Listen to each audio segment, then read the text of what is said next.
mentioned privilege, so I think there might be a perception on some people's part that herbalism is expensive and doing these things costs money. And you alluded to it with your $1,000 egg, but speak But a I'm little doing bit. I'm doing that experimental work. So like when I wrote my first book, I wrote down how you could make it a lot cheaper. Good. Like I went full on ham, hard as of, when I did my chickens. But you don't have to do that. If you go back to things like during World War II or even before that, all of our nutrition and our food and everything else like that is derived out of poverty. So it doesn't have to be really expensive. I make it very expensive sometimes because I'm my own worst enemy when it comes to that sort of thing. But if I think about it longer, you can make it cheaper. But yes, anyway, continue with your question. I apologize. No, it's okay. But this is a discussion. It is. So, for someone who is on a limited budget, what do you recommend? I mean, so for a person just starting out in life, what are the essentials that they should have in their herbal chest? Herbs that are not commercially processed, meaning that they're organic as much as possible. As much as possible, the non-GMO, whatever. Even if it's five herbs that you like the taste of. Parsley, sage, rosemary, thyme, and oregano. Or garlic as a sixth one. It's kind of like the Y in the vowel sequence. If you start off with those, play with your cooking. Start there. It's cheap. You can get them inexpensively. You can also grow most of them on a windowsill in an apartment, in a little trough of whatever. And you don't need a lot. You just snip, cook, and you just keep doing that. You don't have to have a huge storage house of herbs like I end up having because I do other things with them. So you don't have to go from 0 to 250 miles an hour. You can go from 0 to 5 miles an hour with that. If you live in an apartment, if you have a small home, dedicate a patch of your yard to growing food, even if it's a 4-foot square patch of something that you like eating. That is not something you can get inexpensively from the store. Like, I love Swiss chard. I grow Swiss chard because the Swiss chard that you get at the store is miserable. And literally, out of the garden, into my kitchen, cooking. And that's part of a visual landscape. So if you live in a place with an HOA, you can stick that in a flower bed and nobody will know. Right. No Karen will come knocking on your door. She might, but it's still a plant. So dedicate as much as you can to growing a little bit. If you remember, years ago when I started off my garden at home, I put 2 8-foot beds in my backyard. And that's what I started with. And I grew an abundance of food out of that small space. I've expanded that, clearly. But just starting off that way, and that was with buying a house. If you don't own a house, depending on where you live, there are community resources available for you to grow some food. There are a lot of community gardens. I wish we had more of an allotment environment like they do in the UK and other places where you are. I wish we had a UK system here where you have an allotment where you have it year on year and you can put tools there and you can create that environment. The UK and Europe, they have a different philosophy about growing your own food. It's born out of a not great system of industrialization, but today it works because what they did is they brought a lot of agrarian people into the cities to work, and to not pay them as much, they allotted them certain portions of land so they could grow their own food. And they wanted to do that. It quelled worker rebellions and things like that. But community gardens serve a very good purpose. Farmers markets serve a great purpose for both people who have money and people who don't. We're here at Franklin Park Conservatory all summer long. This market here is free for vendors. It's also really great for people who receive benefits. So if you have WIC coupons, if you have a direction card from the Ohio Job and Family Services and whatnot, they will match that and sometimes give you more money on top of it to make your buying power more powerful. So find a farmer's market in your local area that will allow you to do that. Now, that requires transportation. If you live in a city, there's an abundant amount of public transportation. It's just, can you carry things? Also understanding that you don't need to stockpile for crossing the Sierra Madres every single week. buy what you're going to consume. So if it's a smaller amount, if there's one person, two people in your household, or you and a child, or whatever it ends up being, you can buy in much smaller amounts than you think that, because all the news says is that groceries are more expensive. Yes, they are. If you ate within the confines of what a recommended diet is, they wouldn't be as expensive. That's number one. And if you got them from more local sources, you would actually probably find it more financially viable to shop at a farmer's market than you would at a commercial grocery store. I would agree. That was a very long answer for a very short question. No, it's But okay.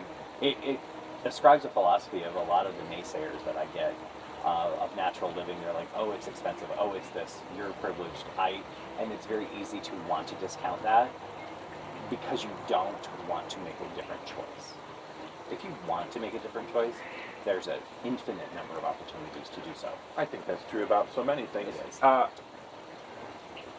You've referenced a couple times growing things, and I know not everyone feels comfortable in the garden. Mm-hmm. And some people say they have a black thumb, which I don't believe anybody really does, but people have varying levels of success around growing things, or especially things that they can then eat. What word of encouragement would you give to someone in that position relative to herbalism? Well, herbs are easy to grow. They are, I like to call them impervious to most neglect, because a lot of the herbs that we use in culinary and in medicinal are Mediterranean herbs, or hot zone herbs. They like it dry, they like crappy soil, they don't really need a lot of encouragement to grow, depending on your zone. Here in Ohio, we struggle with a lot of Mediterranean herbs unless you can augment soil to make it less nutritive. I put rocks in my soil, sand in my soil, to make it more like a Mediterranean environment where they don't sit in wet environments all the time.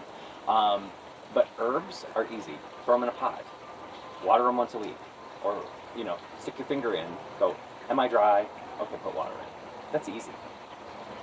I don't understand the barrier to that. Getting out and being a complex gardener, like we like our BBC Gardener's World, people like Monty Don and all of the really great gardeners there. These people are professionals, and their job essentially is to grow food and flowers and things like that. Change your expectations. You don't have to be Monty Don. I'm not Monty Don. My garden is ugly most days, but it works. Like if I have a spot to throw something in, I throw something in. It doesn't matter if it comes out great or not. If I come out with like one squash, great. More than you had. I'm going to eat it. I have a couple squashes at home that have come out of the garden that were literally volunteers. And I'm like, yay, we're going to have pumpkin. So it's going to be great. And start with the things that I find, if you like something and it is expensive to buy, grow it. So, tomatoes. You can literally go to the garden store and get a $1.99 tomato plant. Stick it in a pot, water it. You're going to get some tomatoes on it. In a household environment where you're small in an apartment, do not go and grow heirloom style tomatoes. Grow salad tomatoes. You can get a pot and literally make a salad pot. Real easy. And it doesn't take that much of a stretch. It takes your attention. It does do that. If you're willing to give it, you will get a result out of it. Again, it comes back to choice. It really is choice, and I know that sounds hard. I'm not qualifying other people's choices or blaming them for them. They just are choices. I don't do, and we talk about time a lot, and I had many conversations with you recently about this particular interview and not wanting to be, I'm absorbing a lot of your time because time is a precious commodity that we have. It's what you choose to prioritize with your time. I don't go out. I don't really go places. I'm not a huge social butterfly. We don't experience a lot of things because I find my choices are in my garden. Growing food, growing herbs, taking care of my family. And we do small little entertainment things, but we don't do a lot that takes us away from our home. I really do feel like I'm slowly but surely becoming my grandmother.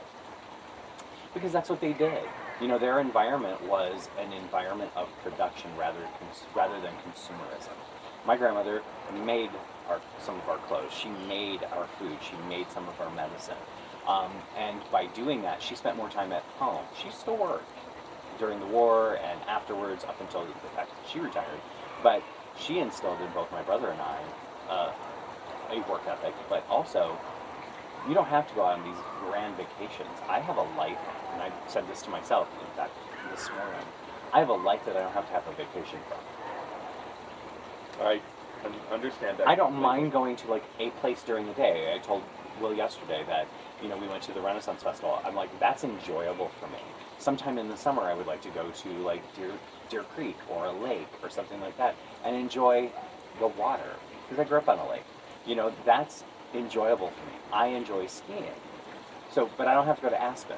I can drive up to Bell Fountain and go and experience that, get out in the fresh air, because that's a big thing for me, even in the wintertime. It's sunlight and fresh air. Fixes a lot of things. So in the winter, I do that, and then in the spring, the minute that happens, I start wanting to be in the garden. Spring and fall, I'm garden. Summertime, I loathe being in the garden, and you have to be a lot to weed and water, but you don't have to do a lot of work. The work happens in the spring. So that's another thing about timing and the seasonality of growing. You do a lot of work up front, you do a lot of work at the end to harvest and store and do that. But the middle section is just maintenance. It really is enriching to me to live in a seasonal way like that, because it brings us not only closer to the earth, but to our own biorhythms, I think. And one of the things that struck me as I was reading through your book is that you're not saying, give yourself an appendectomy. You're saying you can make your own liniment when you scrape your knee.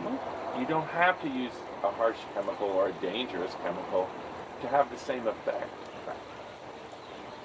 It's a choice to live closer in harmony to nature. It is. It seems to me that it's a simple decision, but perhaps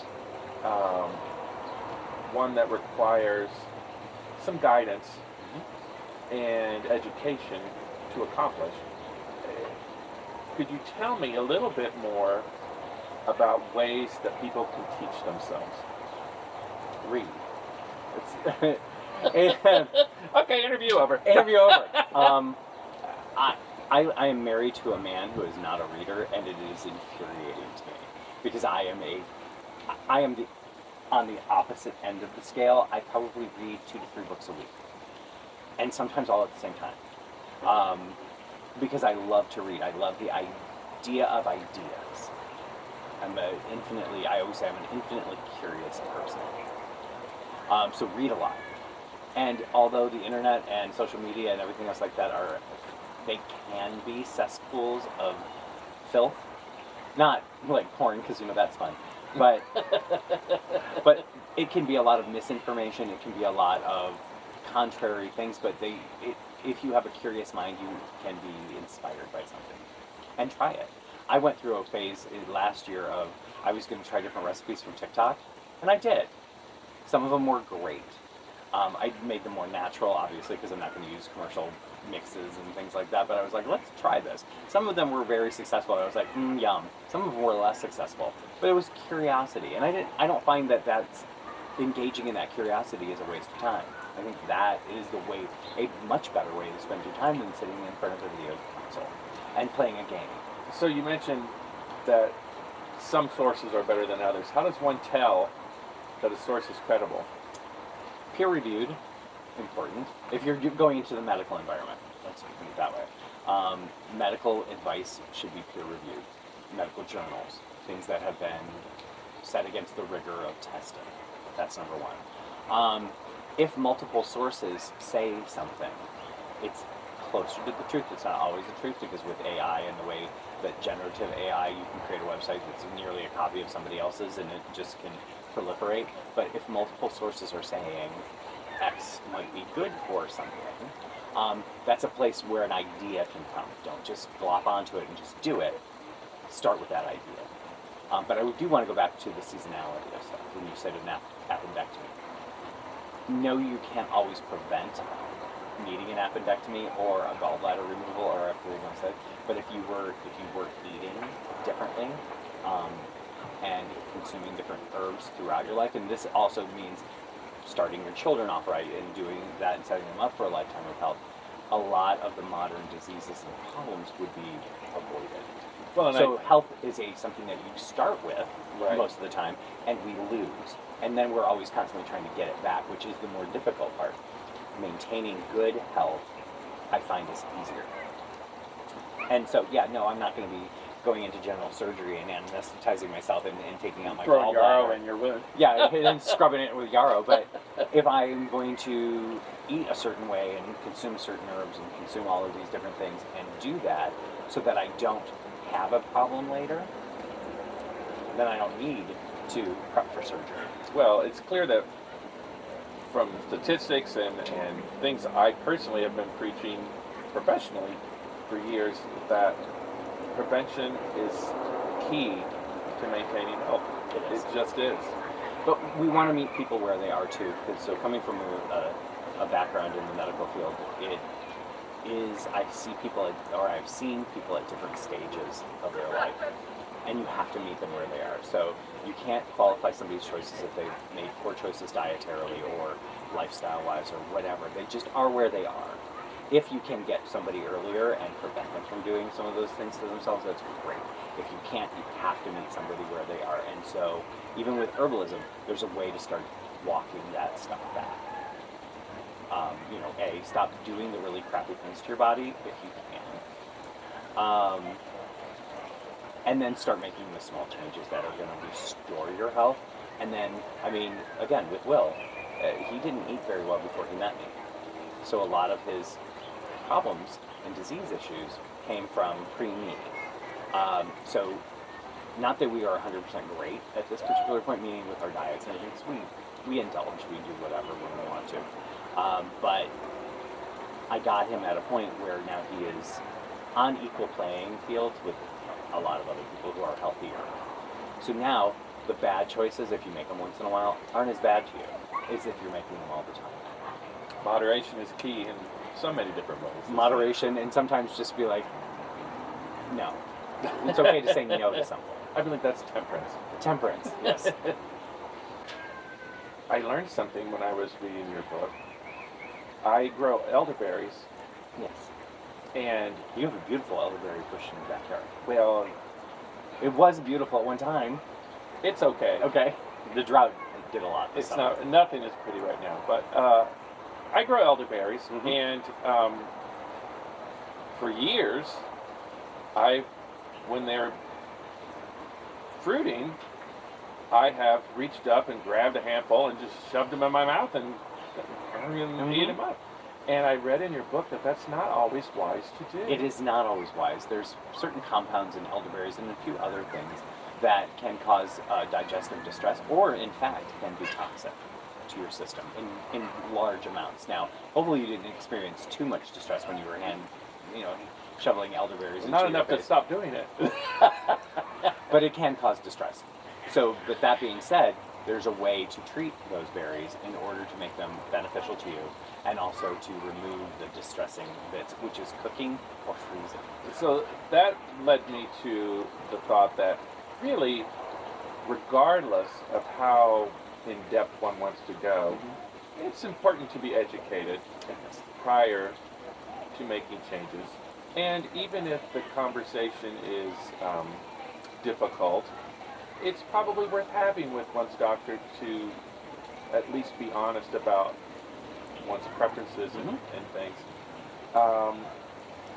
Doctors are humans, too. Exactly. What other fallible advice do you give someone who's just starting out? And you've given some great ideas, but what's one of the easiest things that someone could do to transform their life? And we're going to use a TikTok word trend. Be very mindful. We walk around I say one, without the sense God gave Grease most days. Most of us do. And we also walk around without being mindful of our environment, without being mindful of what we're putting in our body. It's rote. You get up in the morning, you drink your coffee, or you smoke your bowl, or you do whatever it is that you're doing. And most people do these things without much thought. There's not a whole lot of, and obviously probably because there's not a lot of time in modern life. I live a different life. But to think about what you are going to put in your body, think about the environment you're going to be going into during that day. One of the reasons why I left a corporate world is because of the toxicity of it and the stress of it. And not everybody can do that. But I made different choices, financial choices, to say, okay, I don't need as much money, so I'm going to not do work in a corporate environment that I find toxic and not good for my health. Because I was much heavier back then. I was eating my feelings, and you're stressed out, and you're doing other things that are not terribly good for you, like self-medicating with alcohol or whatever your choice of medication is. But the one thing that I could do that never occurred to me until it did was stop being in that environment. It's not good for you. I knew that I liked being in my garden more. I knew that I liked being in my home more.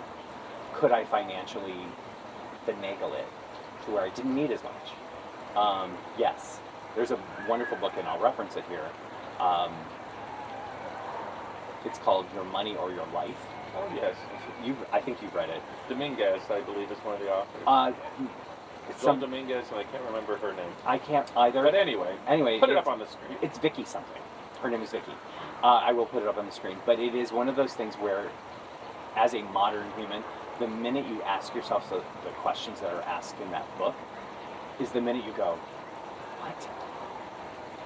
And the one thing that's always struck me is that we work our entire lives, we spend our entire lives working hard and working in environments we do not like, for money we do not need, to buy things that we certainly don't need, to impress people that we don't like all that much. And I was dumbstruck when I read this, and I read this book back in my 20s. Dumbstruck. And then the equation of figuring out what your actual hourly rate is, of yes, you may make $30 an hour, but that's just the addition. There's all the subtractions that go along with it.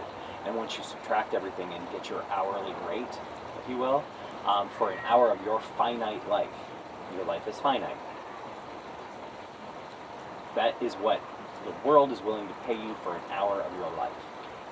Now, if that's $100 or if it's $20 or whatever, every time that you make a choice financially, with your garden, with whatever, you equate it against that dollar amount and the hours of your life. Is it worth spending $1,000 on an egg? Maybe not. But I've done the work, so you don't have to. So figure out an inexpensive way to do it. But let's go into the consumer world where you don't need something. A new iPhone, or whatever it ends up being. Let's say it's $500 and you make, at the end of the day, $20 an hour. How many hours of your life are you paying to own that phone? It makes those choices very clear to you. So I would say that's the mindfulness. Be mindful. Be mindful of what you put in your body. Be mindful of the environment you allow yourself to be in every day. That's the simplest thing to do. I think that starts the going down the rabbit hole. And then sometimes you go down the rabbit hole and you can't get back out of it. Welcome to us. Welcome to us. Seriously, because once you see and your eyes have been opened to a way of living that is not what the modern world is, one, people are going to look at you very funny. But two, you can't stop looking at the world and your life in that critical way. I think you hit upon a very important word, critical. And that is something I think in our culture is somewhat lacking. Critical thinking is what I'm referring to. And I think that certainly critiques and criticism is not lacking, but critical thinking. Critical thinking about an issue, and I think that kind of is a theme through everything you shared. That, some people might feel that herbalism is a fad, even though it's centuries-old tradition. But you can't just jump on a bandwagon with anything. No. You have to have some sort of critical thought about where you are, what you need, and what resources are there to help fulfill it in the most sustainable way possible. That seems to be the message you're sharing, at least from where I sit. It is. Everybody can do this if they want to. Is it ever too late? No, not really. I mean, some would argue that if you're sitting at the absolute minutes end of your life, perhaps. But maybe that's what belladonna's for. That's right? what belladonna's for. You can make choices about the end of your life that are much more natural, and you are in control of. And so, one of the things that I find really interesting is that people love to be in control of their life. It colors the political aspect of things, where you're not going to infringe on my rights and this and all of the other things, but they give their choices up to everybody else constantly. You say you don't want to give your choices up to, but you do every single day. The minute you walk into a grocery store, the minute you walk into your doctor's office, the minute you walk into a pharmacist, and make the choice to say, my doctor told me I have to do X, and I did it, but without question. The minute I walked into the grocery store, and because this was on sale, I bought it, even though I know it's not very healthy for me, but I bought it, and I did that, and that is the choice that I made. So, again, everybody can make extraordinary changes in their life. It really is about critical thought, and it is about mindfulness, and it is about what are you looking to honor. And I know we really haven't touched on this very much, but I honor myself by doing that, and I honor my family by making better choices for me, for them. Because, I mean, Will does not make choices about the food he eats at home. I do. So I make those choices for him. And I think that is the emphasis of, that is the embodiment of personal choice, which is what we want. Particularly here in America, we want that personal choice. So why are you giving your control up to doctors, corporations, things that are not you? Obviously, working within society, working within the laws of our environment. I don't want people getting all crazy and things like that. But within the confines of a society, you have a breadth of control and over your life, and most people don't exercise it. Makes a lot of sense. What else? Well, I mean, it's an awful lot for a little book. You know what I mean? But I think it reads to the philosophy behind it, and it colors my decisions every single day. And it colors our business every single day, and I know it colors a lot of your choices. Well, and I think it should for everyone.